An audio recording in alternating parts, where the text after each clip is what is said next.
કરીએ પાટણની, તો પાટણના સાંતલપુર તાલુકાનું જે છે ચારકણામાં ગામે આજે દેશની હરિત ઉર્જા ક્રાંતિનું પ્રેરણા સ્ત્રોતનું કેન્દ્ર બની ગયું છે. એક સમય ઉજ્જળ ગણાતી 4700 એકર એટલે કે આશરે 7500 વીઘા જેટલી જમીન, વિશાળ જમીન જે છે તેનો ફેલાયો થયો છે. ચારકણા સોલાર પાવરમાં 36 જેટલા ડેવલપર્સ દ્વારા 7049 મેગાવોટની ક્ષમતા સાથે મોટા પાયે વીજ ઉત્પાદન કરવામાં આવી રહ્યું છે. વર્ષ 2010માં શરૂ કરાયેલી અને 19 એપ્રિલ 2012ના રોજ પ્રથમ તબક્કો કાર્યરત થયા બાદ આ પ્રોજેક્ટે સ્થાનિક ગ્રામીણ વિસ્તારની કાયાપલટ કરી દીધી છે.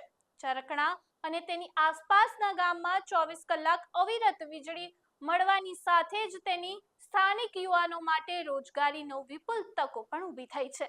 જીવન ધોરણ અને શિક્ષણમાં મોટો સુધારો થયો છે. તેની સાથે દેશની કુલ 274 ગીગાવોટથી વધુ રિન્યુએબલ એનર્જી જે છે તેની ક્ષમતામાં ગુજરાત 41.18 ગીગાવોટ સાથે મોખરા સ્થાન પર આવી ગયું છે. હવે આ સોલાર પાર્ક ગ્રીન હાઇડ્રોજન અને એનર્જી સ્ટોરેજ જેવા ભવિષ્યલક્ષી પ્રોજેક્ટ તરફ આગળ વધી ગુજરાતના ટકાઉ વિકાસને વિશ્વ સ્તરે નવી ઓળખ આપી રહ્યું છે. ત્યારે સૌથી મોટી વાત કરીએ તો ચારકણા સોલર જે છે પાર્ક બન્યો છે.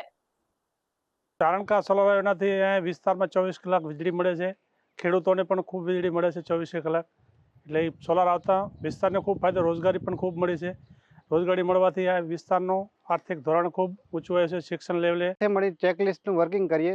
દરેક ઇન્વર્ટર બ્લોકમાં જઈ દરેક ટ્રાન્સફોર્મર, આઈડીટી ટ્રાન્સફોર્મર, પાવર ટ્રાન્સફોર્મર દરેક પેનલે જઈ અને ચેકલિસ્ટ પ્રિપેર કરીએ. બરાબર, એમાં કંઈક પ્રોબ્લેમ અથવા કંઈક કારણ દેખાય અથવા તો અમે એનું સોલ્યુશન લાવીએ. ગુજરાતમાં આપ જોવા જશો તો રિન્યુએબલ ક્ષમતામાં હાલ ગુજરાત મોખરે છે, પણ ભારતમાં કુલ 274 ગીગાવોટ વધુ રિન્યુએબલ એનર્જી ક્ષમતા સ્થાપિત થઈ ચૂકી હતી.